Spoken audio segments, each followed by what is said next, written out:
Disclaimer: the views and opinions expressed in this episode are those of the guests and do not necessarily reflect the official policy or position of USA Global TV and Radio. The content presented is for informational purposes only and is intended to foster open discussion and debate.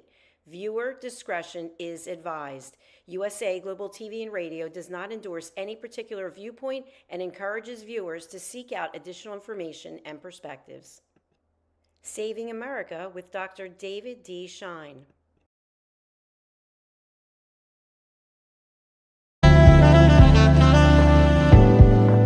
Welcome to USA Global TV and Radio, where our mission is to provide education, entertainment, hope, and inspiration. USA Global TV and Radio connects you with experts and audiences all around the world every single day to help you succeed in business and to live a richer life. Visit us at usaglobaltv.com to learn about career and life-changing training and mentoring programs like the Listening Mentor. Subscribe to our newsletter to stay informed about our special programs and offers. Discover how you can become a guest on one of our shows or a host or producer of a USA Global TV and Radio show of your very own. That's USA Global TV and Radio, where the doctor is always in.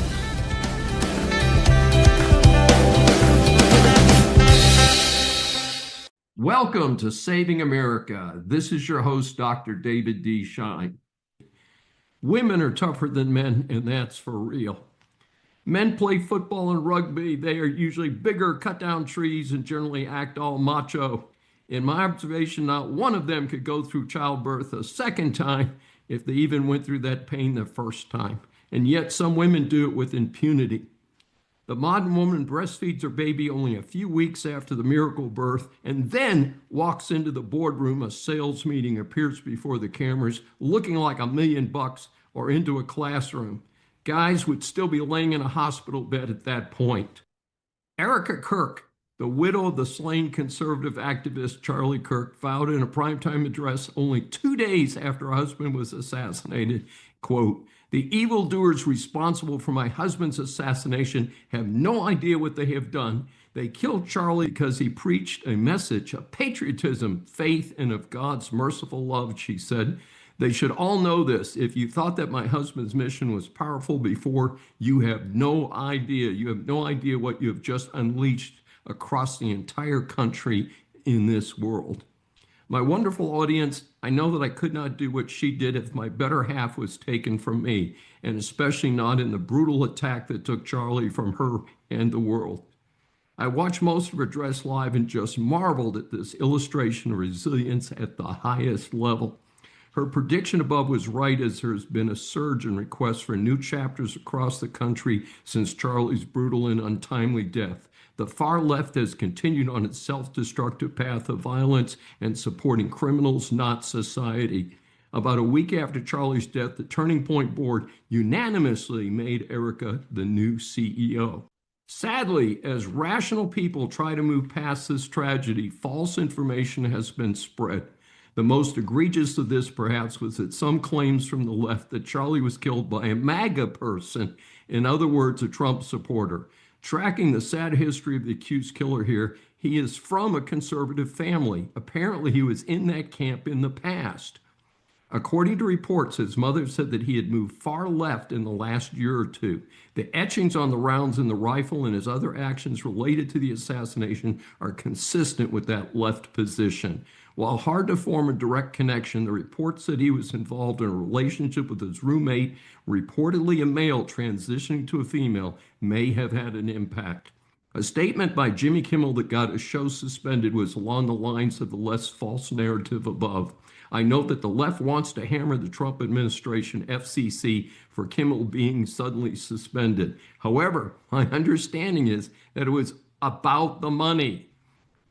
Money caused Stephen Colbert to be canceled at the end of his current season, the network itself reporting losses in the tens of millions of dollars over at CBS. My understanding is that two major broadcast companies, Nexstar and Sinclair, each holding multiple ABC station licenses, announced that they would no longer air the Kimmel Show. That makes it about money since fewer stations airing a network show means lower advertising revenues. I tried to find reports on whether the Kimmel show was profitable or not. ABC has apparently not posted that. However, a source called Late Nighter reported that 3 live host late night shows on CBS, NBC, and ABC have lost 70 to 80% of their viewership. Other data indicated that Kimmel's show had dropped like a rock in the 18 to 49-year-old demographic, apparently a target for a lot of advertisers.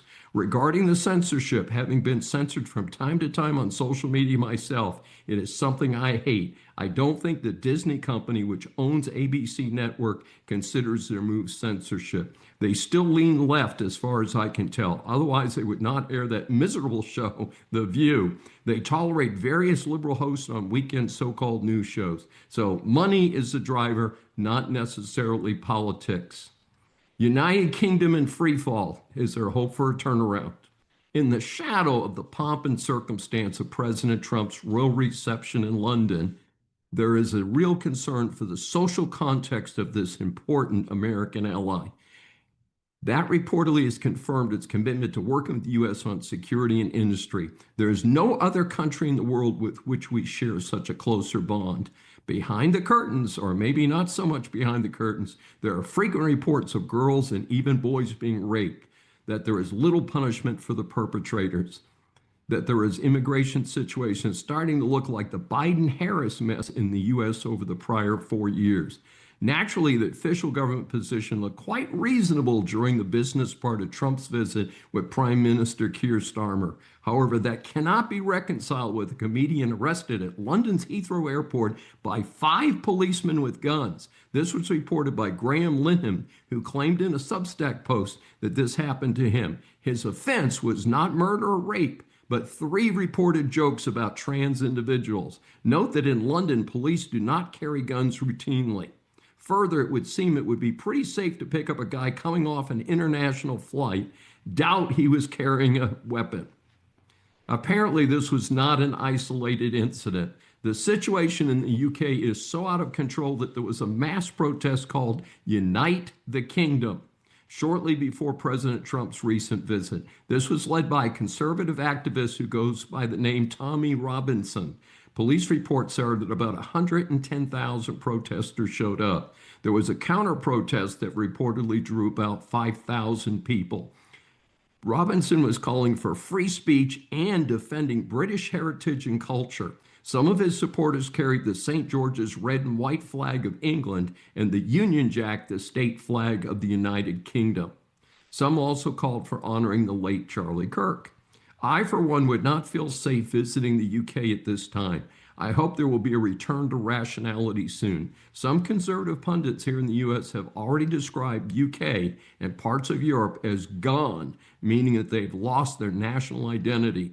I do believe that there will be a strong swing in the other direction, parallel to what we've seen here with the Trump administration sweeping in behind the failed Biden-Harris administration. The recent protest is just a sign of things to come. Jobs number restatement, just tip of the iceberg. By now, most have heard that the U.S. added 818,000 fewer jobs than previously thought in the period from March 2023 to March 2024. Given the sheer size and expense of our federal government, this is totally inexcusable. It is interesting since President Trump drew criticism for firing the head of the Bureau of Labor Statistics in August when there was a question about the June to July labor stats. Maybe he knew this was going to get worse. From a political view, it may indicate that the jobs numbers in the critical period of the 2024 presidential election may have been fudged to help the Biden-Harris administration not look so bad. The restatement means that the administration basically added no jobs despite Biden's mindless bragging before he dropped out of the race. The poor jobs report, paired with a tiny number reported for August, may have a silver lining in that the Fed finally dropped its key interest rate a measly quarter point. The market had already priced this drop in. Numerous pundits believe there will be 1 or 2 more quarter point drops before the end of this year. We'll have to see. The Fed's action alone is unlikely to boost the struggling U.S. housing market. Economists still claim they do not expect a recession in the U.S. this year. My concern is if the federal bureaucracy cannot be trusted on the simple labor number, what other key numbers are being distorted against the interests of the American taxpayers, paired with increasing distrust of other agencies like Health and Human Services making announcements on vaccines. Just who can we Americans trust to tell people the truth? While the unemployment rate continues low, the reports that I'm getting is that the current hiring is pretty lousy right now. If you do not have a job right now and you're job hunting, I think you just might argue that there is a recession going on. Other data indicate that recent college grads are having a really tough time in the cloudy job market, as another example. Two well-known retail chains are on my radar for this week. The Gap has closed 80% of its stores over the last 5 years or so, from about 2,500 to a little less than 500. The advantage the holding company has is that it can focus on two other brands, Old Navy and Athleta. This also signals major retail shifts like away from malls toward big box operations like Walmart and, of course, online purchasing from many sources, including Amazon. Another cutback, but not so drastic, is United Colors of Benetton. Reports are it has an amazing 3,000 stores globally, but plans hundreds of those locations to close soon. They're going to accelerate online sales in the United States. This is part of a major refocusing, which I believe pairs well with the Gap stores report above. All rise. Our series Interviews for Saving America establishes that the world is full of interesting people. Once you hear from our next guest, I am sure that you will agree that he deserves the moniker of interesting person. Saving America welcomes Kino Isaac, whose motto is, don't chase fame or money, chase purpose. Kino recently interviewed with me for his podcast, and I thought our Saving America audience would like to meet him. He lives in beautiful Johannesburg, South Africa. He's a musician and music producer, works with a variety of artists. Instead of focusing solely on fame or money, Kino has prior to establishing long-term relationships with independent artists and labels, providing valuable services to independent music businesses. By creating consulting, production, distribution, publishing, branding, artist development, mixing, and engineering, plus sound ID into a business model, Kino has not only focused on his own internal projects, but assists many independent artists and labels in the overcrowded industry. His approach emphasizes collaboration, which is critical in the new era of the music business. We welcome Kino Isaac for his first appearance on Saving America. Wow, what an introduction. Thank you, David. It's a pleasure to be on Saving America, a country that I am so highly passionate about. Well, we'll look forward to your coming over to visit. As you know, I say unfortunately, I visited your beautiful country several years ago, but it was before you and I had been introduced. And I can tell you that, when I say it's beautiful in Johannesburg, I say that from personal observation. Spent several days there, and it's a great place. So let's talk about your business, however. At what point in your life did you decide to focus on the music business, and did you start as a musician? Wow. To answer that question, I got to take a quick deep dive into my own personal life growing up. Music has always played a role in my life growing up. It was one thing like I could always relate to, like it became, part of who I was. I prioritized it. Nothing else mattered to me. I was the type of guy that should go to school, and as soon as you got home, you wasn't focused on doing homework like I was on the PC, already mixing up tracks or listening to music. And that's just how my daily life was. A turning point for me where I realized, this is something I want to do for the rest of my life. Or like I really never knew it quite yet, at a young age, that I would convert something I enjoyed and a passion into a full-time career. But I walked into a music store once. Those days, we still had physical music stores. In the States, I'm sure you still get it. In South Africa, it's outdated now that we're living in the streaming era. But a popular store in South Africa was called Musica, and you should go into the store, you should pick out a CD, you had booth. You could go and you could listen, you could jam to the tunes. And I walked into the store and I was with my mother, and she offered me the opportunity to pick a CD as a gift, growing up in the CD era. Um, and I came across an artist who is well known, Eminem. And I did not know who Eminem was at the time, but something made me pick up the CD. I jumped into the booth, I listened to it, and the lyrics, the emotion behind it just hit me. And I could relate to that at that age, emotionally, what I was, and psychologically, what I was going through. And I became a fan from Eminem from that time. For the audience, it was the Marshall Mathers LP. It was released in 2000. The best investment I ever made with my life, no matter what the critics may say. I mean, my mother was skeptical about it, given the lyrics, within the music itself. But I could relate to him. I could understand, and it's that type of music, that I ended up wanting to produce in my own career when that evolved. And I also got involved with the 90s music scene. Not being familiar with it, but getting involved with Eminem, it led me to getting to know his producer at the time, who was Dr. Dre. And then I started looking into the history of Dr. Dre and Death Row Records and Suge Knight, also a lot of criticism around that. But learning about them started to educate me at a young age about how the music business actually works. Like we always see, the top of the iceberg. We see Yes. the crowds, we see the atmosphere, we see the artists, but we never know or really understand the hard work behind the scenes and what happens behind the scenes and how the business side of it actually works. That's why I say there's a huge difference between the music industry and the music business. Being in the music industry is being the DJ, being the artist, performing for the crowd out there. Being in the music business is being an entrepreneur in the music business. So at a young age, started to learn, okay, how it actually all works, the foundation of it. Of course, now in 2025, we're living in a completely different era.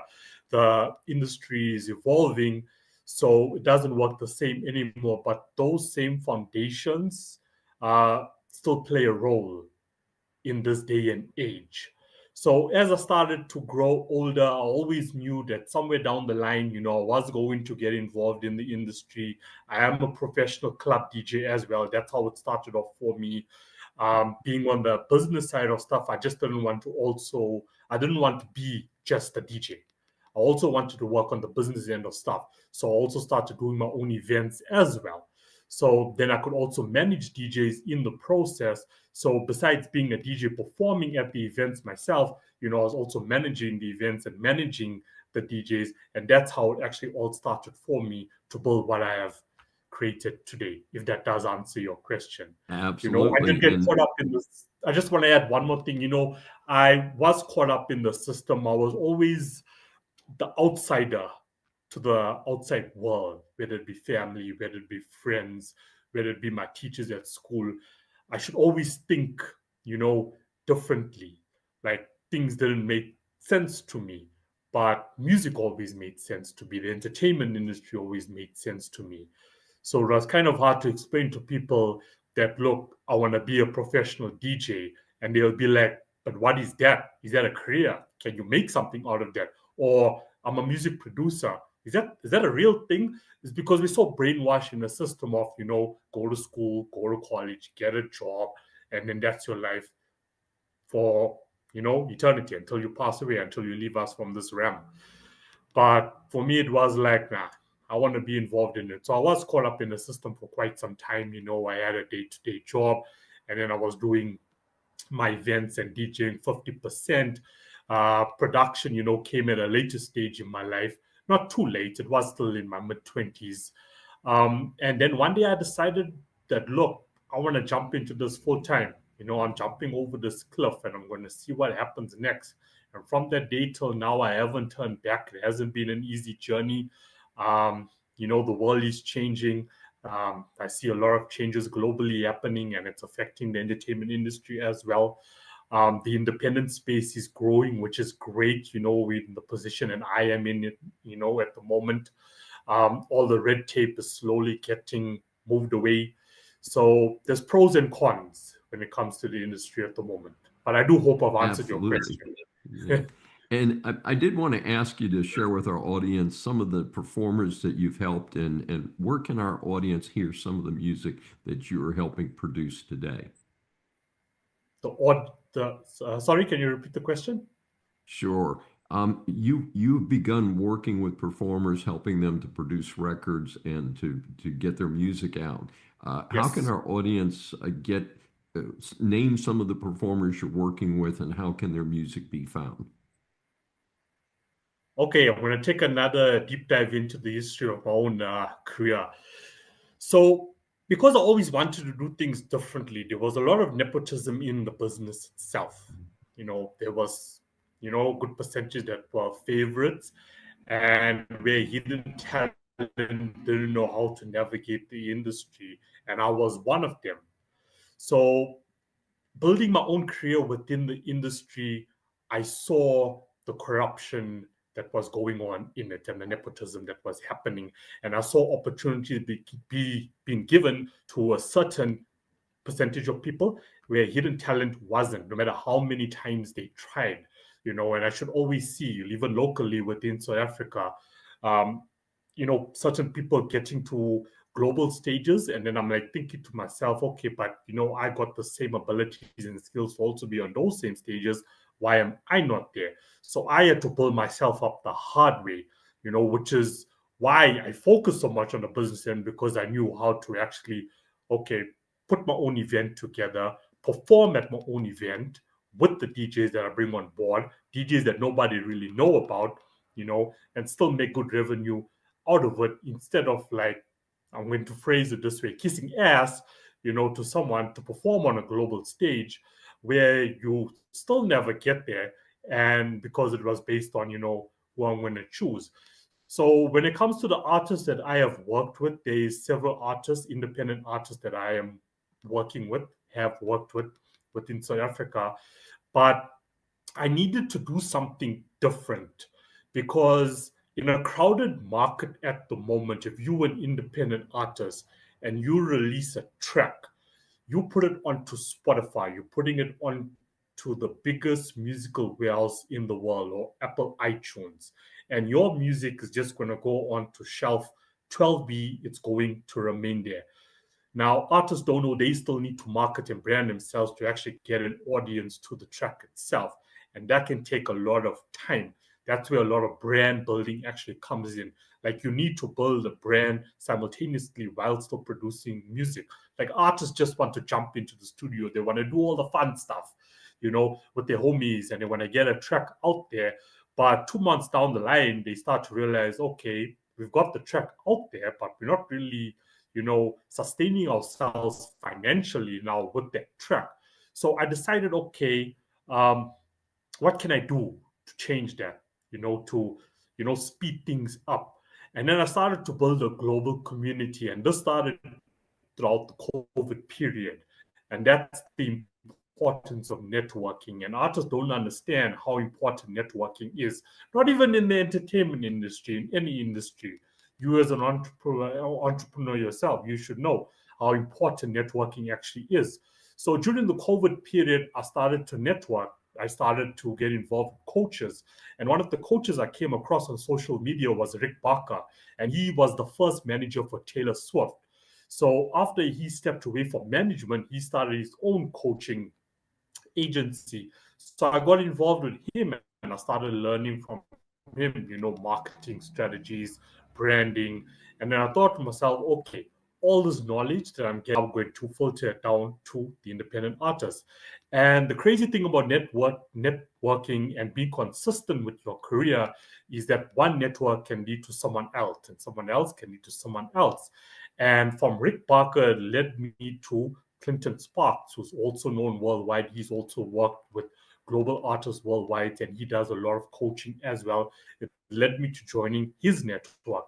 From that network, it led me to another network of global producers who could get now licensing deals from mainstream artists such as Rick Ross, Dizzy Wright, Lil Wayne, Sean Kingston, Snoop Dogg, Bizarre from D12, which is Eminem's group.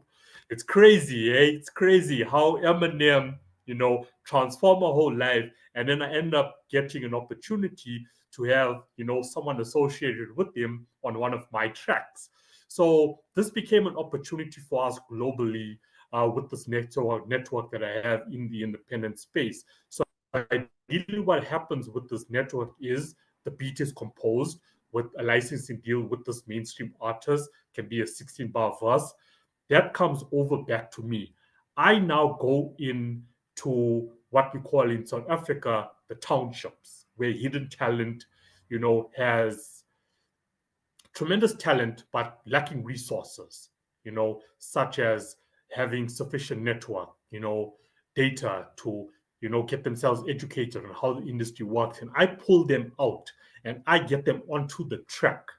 So with that leverage, being on the track with Rick Ross now, they can now leverage that track to build their career.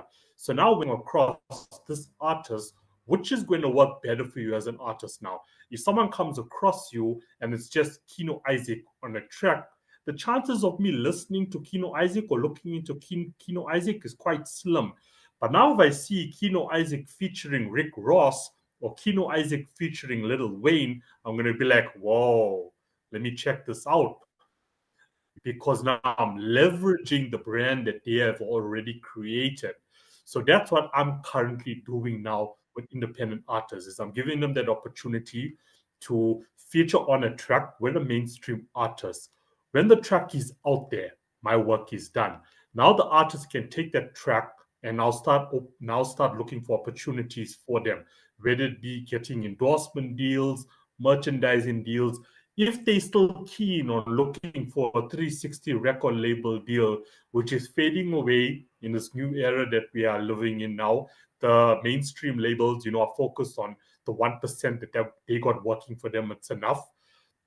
It's highly impossible now to get a 360 record label deal. But if you're still looking for a record label deal and you have been featured on a track with the mainstream artist, the chances of getting that meeting with the CEO of that company is very likely than just standing a standard demo like how it worked 20 years ago. So that's what I'm kind of doing now with independent artists. It's a pretty interesting path. Now, your website indicates your focus on dopeness.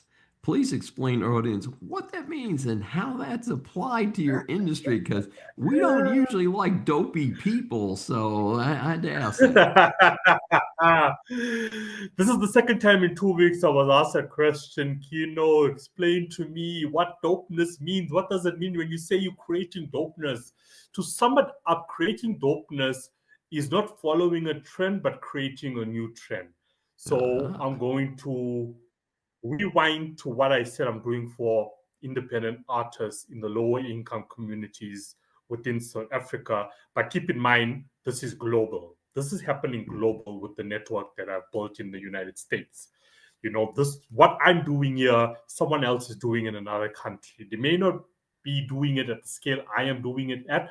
They may just be an artist and they just leverage that opportunity with licensing a verse from a mainstream artist for their own career, where I've decided to create a consulting agency, combined with my record label to offer these opportunities to artists. So creating dopeness is creating a trend. So I take, how I'm going to answer this exactly how I answered this last week. I take an artist from a lower income community. I put them on a track with Sean Kingston. That track gets released and now is played to this community. I have changed the whole mindset of that community in thinking now this is actually possible. I'm transforming culture. Now culture is thinking, right? In that present moment in time. And that's what creating dopeness is. How creating dopeness is creating something that has never been created before in a community, in a country, in the industry. That sums up creating dopeness, creating a trend, because it doesn't only change, the future for that artist. I'm not in the business of creating futures, sustainable futures for artists.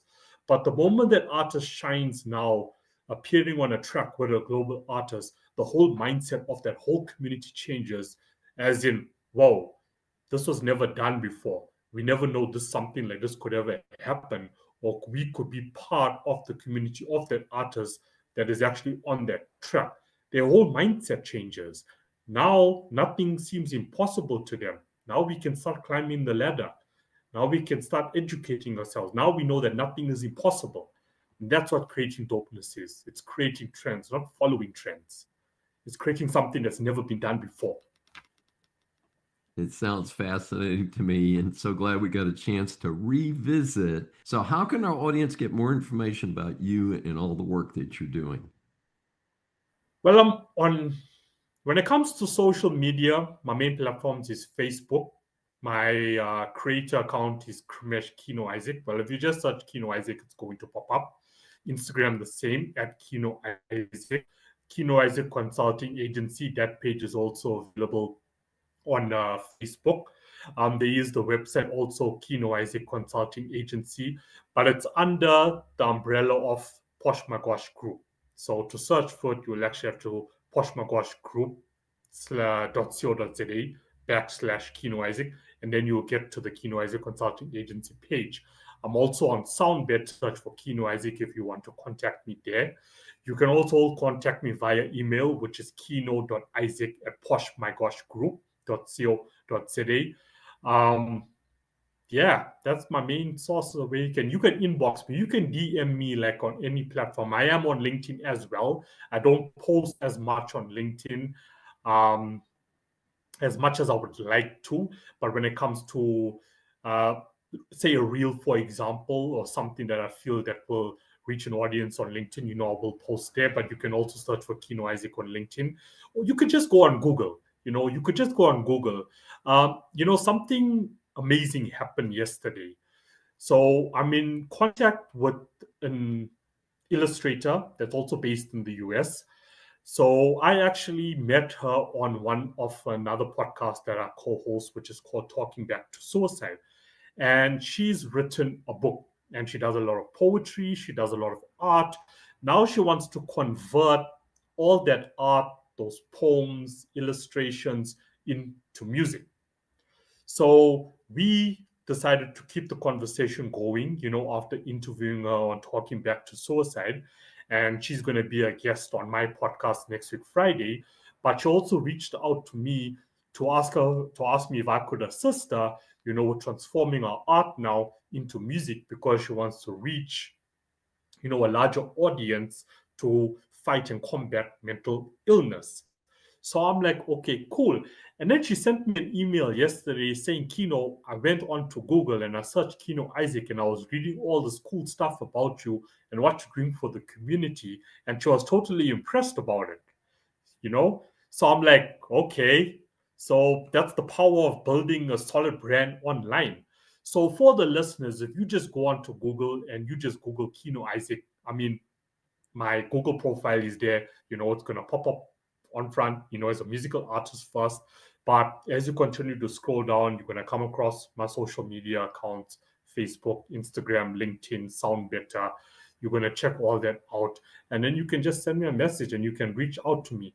Like, I am open to working with artists or anyone within the creative space.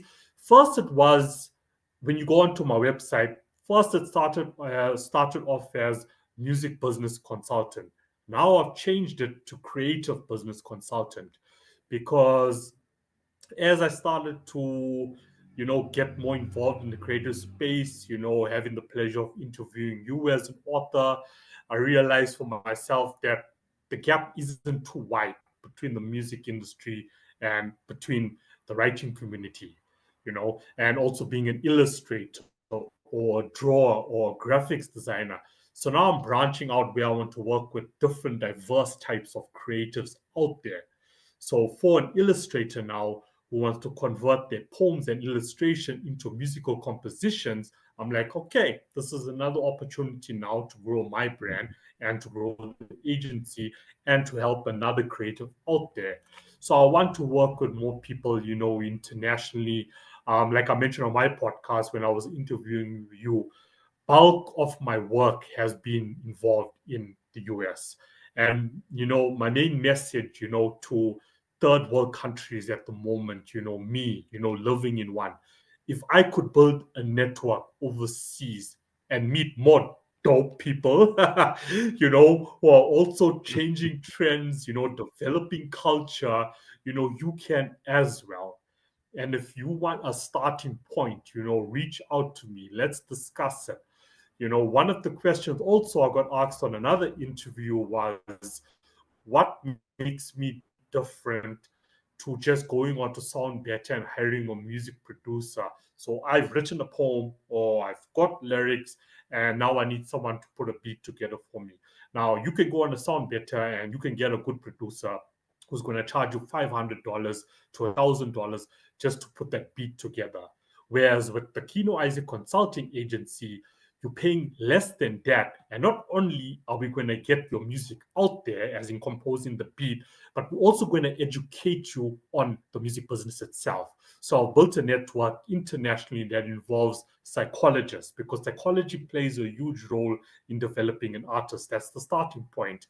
We also got entertainment attorneys. Like, I've interviewed entertainment attorneys who've come on to my podcast, and we started building a relationship where, like, look, if any one of your artists needs anything further and above than what you can provide them, I offer consulting services for free. So that's all part of the network. So you're getting all that in a combined package. But just to we're reach going to out have to to me, wrap it at that point because we have certain time limitations here. But it has been great having you visit with us, Kino. Again, it's our second time getting together. Please proceed. About 15 years ago, I was a periodic customer, but even then I could tell the Rite Aid operation was struggling. The chain, after some downsizing, emerged from bankruptcy, but has returned to bankruptcy as things appear to have continued downhill. Latest reports that it is trying to keep some of its current stores open in order to sell them. In my limited contact with Rite Aid, it never seemed to be quite up to par with Walgreens and CVS, the two giant drugstore chains. We recently reported that Walgreens had been acquired and would be going through some business changes of its own. Some local Walgreens locations have closed. Competition is tough with big retailers like Walmart, Sam's Club, and Costco. In addition, it seems that most large supermarkets also have a pharmacy operation. This is Dr. David D. Schein for Saving America. Please subscribe on your favorite platform. Objection, Your Honor. And a bit of good political news. Senate Republicans confirmed 48 Trump nominees. Finally, the long jam has been broken. Traditionally, the party that is not in power in the Senate goes along with all but the most controversial picks for appointments by the current president. Of course, Chucky Schumer has been following the current Dem playbook to hurt everyday Americans just to block everything that Trump does. Well, he was outmaneuvered this time as the GOP-controlled Senate changed the rules to get things rolling. The Dems did this to help former President Obama about a decade ago. So a simple majority, not 60 votes, is required in the Senate right now for confirmation. Silence in the court. The genetic answer to rare diseases. For over a decade, I've been predicting that science would come up with an approach that will pair specific DNA from a patient's disease with unique formula to cure that disease. We're not all the way there, but we humans are getting closer. I'm an alumnus of the University of Pennsylvania. I saw a recent report in their alumni magazine. I also saw a report from a recent Wall Street Journal article. For media purposes, I will hit some encouraging high points because there's lots of detail we don't need at the moment. The company is called GeneDx, and the company screens babies for DNA mutations that cause treatable disorders.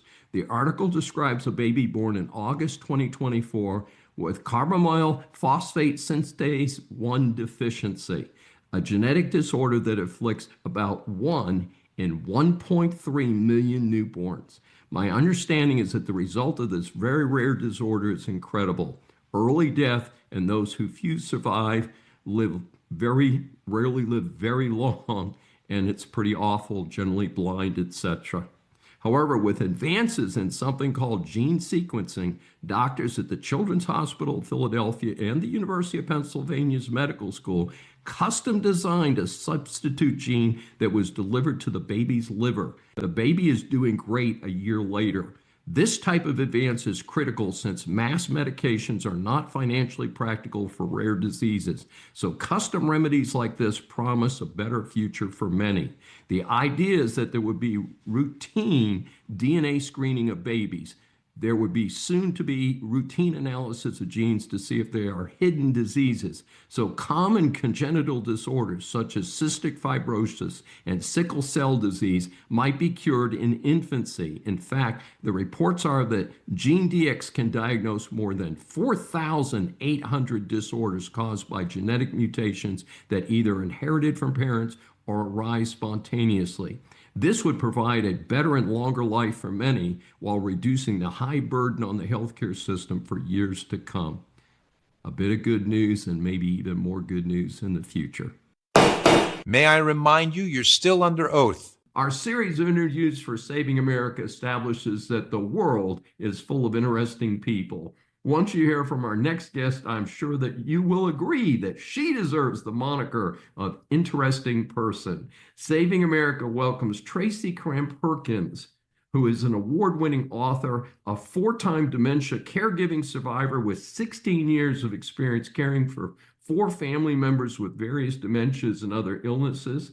It is her mission to supply caregivers with the proven shortcuts to reduce the stresses of dementia care. Tracy teaches hands-on solutions for reducing repetitive questions, meltdowns, and wandering. She includes tips using simple, inexpensive fixes found at hardware and office supply stores. Tracy holds a Bachelor of Science from Central Washington University. She worked her way through college with a variety of positions. For the last 18 years, Tracy has been a managing partner at Perkins Power Products, a manufacturer's representative agency serving the industrial electrical industry in the Pacific Northwest.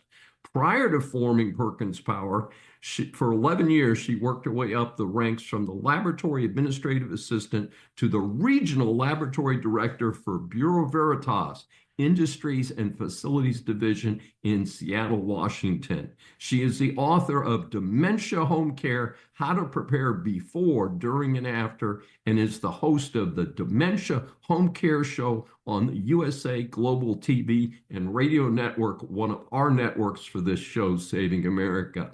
We welcome Tracy Perkins for her first appearance on Saving America. Thank you very much for such a wonderful introduction, Dr. Dave. I really appreciate that. Hey, we want people to know what a super person you are. As you know, we asked 3 formatted questions based on our research. And our first question is, your book covers so many topics. Why is it important to have such a resource when dealing with a person with dementia? Well, no one is born knowing how to care for someone with dementia. And with most of us, we don't even know what to do or recognize what dementia is until it's well into the disease.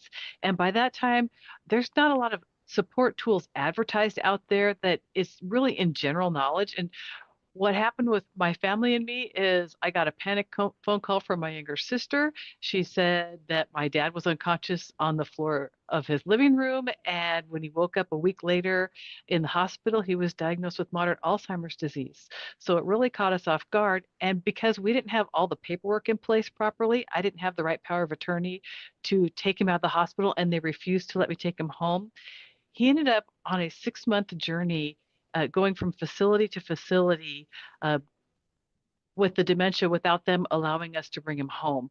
And he knew that he was more advanced than what was going on around him, that he could still figure things out. And so he would figure out how to escape. And from each facility, he escaped 5 times because he's a very, very intelligent man. And on the 5th escape, they would eject him. There was one point, or I should let me back up. They were giving him medications to make him more compliant. Each time he would go to a new facility, they give him a different medication, but they never took him off any of the previous medications. So at one point, he actually threatened to kill his roommate because he had a hallucination that his roommate, who was bedridden, was threatening him. And so that landed him in a geriatric psych hospital. And because we, as the family, didn't understand what was going on around us, we got rather aggressive with the people that were caring for him because we didn't understand how hard it was for them. We didn't have any compassion because we had no understanding. And so they refused to tell us where he was sent. And so we ended up spending 4 hours calling every hospital in 3 counties until we found him. And so we had, like I said, a 6-month journey. He ended up going to 5 additional facilities and 1 more trip to the geriatric psych ward before we could bring him home. So we got a trial by fire in learning how to navigate the medical system, how to navigate the legal system, because we had to get the power of attorney, and we shortcutted it. Most people can't get it that fast. 6 months is incredibly quick through the legal system. It's just lucky I am local to where my dad was. People knew him, they felt bad, and they helped him. So that part was very helpful. And I can't say that will happen for everybody, but every time I failed while I was caregiving, it took the book you're seeing behind me, it took me, that's the 25% that worked, because the 75% that went up in flames, that didn't make it into the book. And I covered every single step for every failure I went through. And some of the things I didn't even go through, like elder abuse, but it was an important topic to cover. So there's a lot of things in the book. That's pretty amazing. And I assume there's a little footnote here for all of us that the time to do those power of attorneys and wills and no recourse paperwork is while you've still got all of your faculties. Yes. And the other part to that is, let's talk about fear, because fear is false evidence appearing real. And people keep putting it off thinking, oh, this will never happen to me. Thinking that if they put it off, then they can avoid it entirely. And what that does is that ends up with whoever is left behind, whoever is taking care of your legal work later, has to straighten all this out. And if they don't have the legal documents in place, it makes it very, very difficult for your family members or loved ones to carry out your wishes. And if they don't know your wishes, they can't honor them. Absolutely. Very well said. And then our second question was, have you found that some persons with dementia simply cannot be taken care of at home and must be institutionalized? Yes, and there's several different reasons this can happen. One of them is if the care partner, let's say it's been a couple that's been married 58 years, and the care partner dies, then the only place they can go is to be institutionalized. If they have a health issue that is beyond somebody's ability to care for them, they could end up being institutionalized. So there's several different routes to end up having somebody in a skilled care facility because they need the extra help. And it isn't a failure on the part of the caregiver. It's too much for the caregiver to take care of themselves. Because again, we're not born knowing how to be dementia care providers. We're not born being medical practitioners. You learn by failure. You learn by step trying to get through it. And in those cases, one of the things that kind of cursed me anytime I see the word institutionalized, and I was thinking about your 6-month struggle, is what did the medical bills look like? Well, that was a very interesting question that you asked, because my mom had cancer. Before she died, they hit the insurance ceilings. This was before Obamacare. And so they lost everything. They lost their home, all their life savings, everything, to paying off the bills for that. My dad ended up, by the time he was in the hospital, in Medicaid. And so he had Medicaid and Medicare. So that, and my sister's grand skill of getting grants, we were able to cover all of their expenses.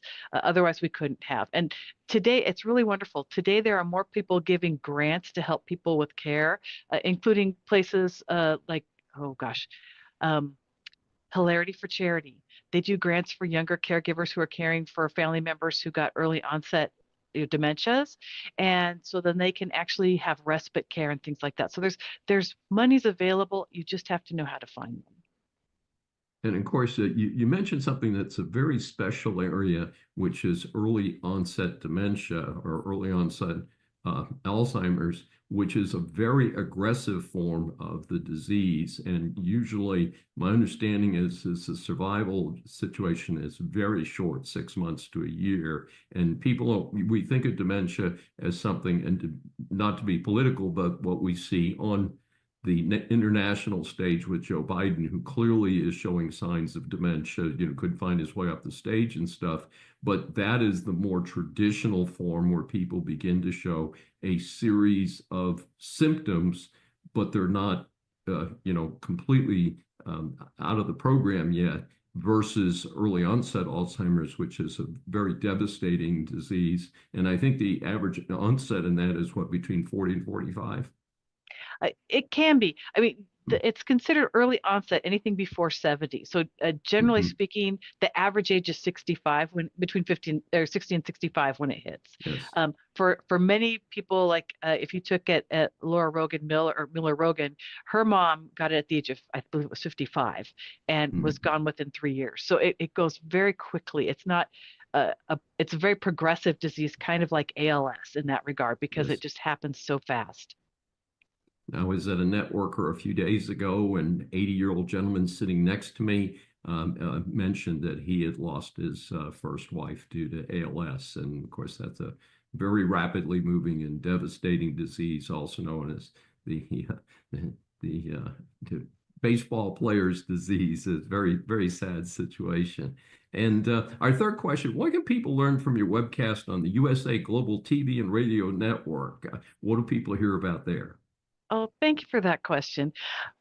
I try to bring in experts and caregivers, anyone who has lived experience or professional experience with dementia, to teach people how to take care of different aspects. So I have had people like Loretta Vaney on. She's the Lego lady. She teaches Lego serious play, but with her, it's a distraction and communication techniques using Legos, because there's no rules with Legos.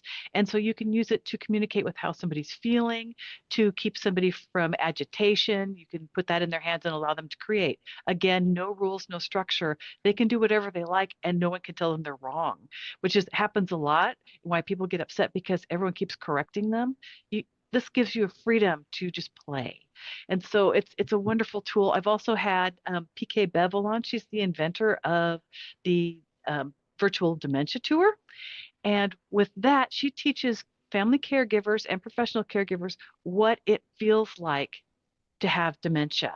And it's a 15-minute tour. They put you in a space like an apartment, and they give you different, I shouldn't say commands, but they give you different instructions on just simple things like sitting down in a chair and tying your shoes, walking across the room, picking up coins off of your dresser, just simple things. But when you have the visor on, you get the achromatopsia that comes with dementia. So you're going to get the tunnel vision. You kind of see in black and white. It's very difficult to see, and it's just through a slit lens. You have headphones on that gives you a similar feeling of the tinnitus that is happening for somebody, let's say, with Alzheimer's disease. So it's very hard to process what someone's saying to you. They put in the gloves to make it difficult for you to feel, so that you understand what the nerve degeneration is like.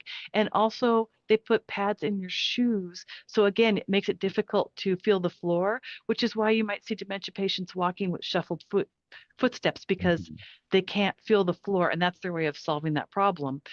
One of my friend's mothers has macular degeneration as well as dementia. She lives in her home, and it has cement steps outside it.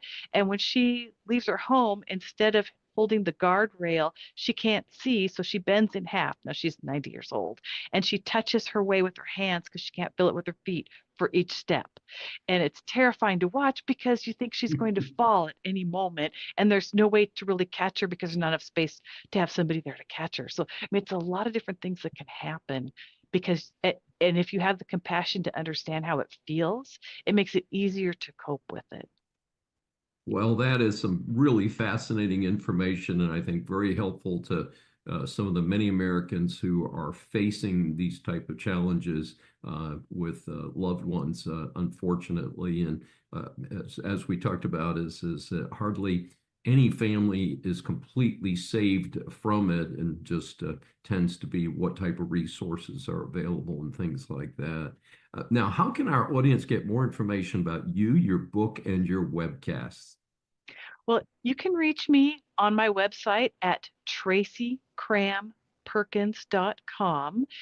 You can also reach me on Facebook, Instagram, and LinkedIn. My book is available in wide release, so you can find it on Amazon, Barnes & Noble, Target, Walmart, your favorite independent bookseller, and also your local library. Fantastic. Well, thank you, Tracy Cram-Perkins, for your wonderful information, and it's so helpful. It's so great to meet you. The defense rests, Your Honor. Nasty news about Democrat Virginia Lieutenant Governor candidate. While I've been happy Texas resident for many years, I still have a warm spot in my heart for my adoptive home state of Virginia. They are on the heels of a tough off-year race. The governor's race pits current Lieutenant Governor Winsome Earl Sears, a personal favorite of mine, against Abigail Spanberger, the Dem candidate. That race is very tight. Recently, I've become aware of the questionable pronouncements of the Democrat candidate for Virginia Lieutenant Governor, Ghazala Hashimi. A report by the Washington Free Beacon newsletter provided some interesting details. Part of her claim to fame is that she helped kill legislation that would allow parents to know if their child had identified as transgender at school.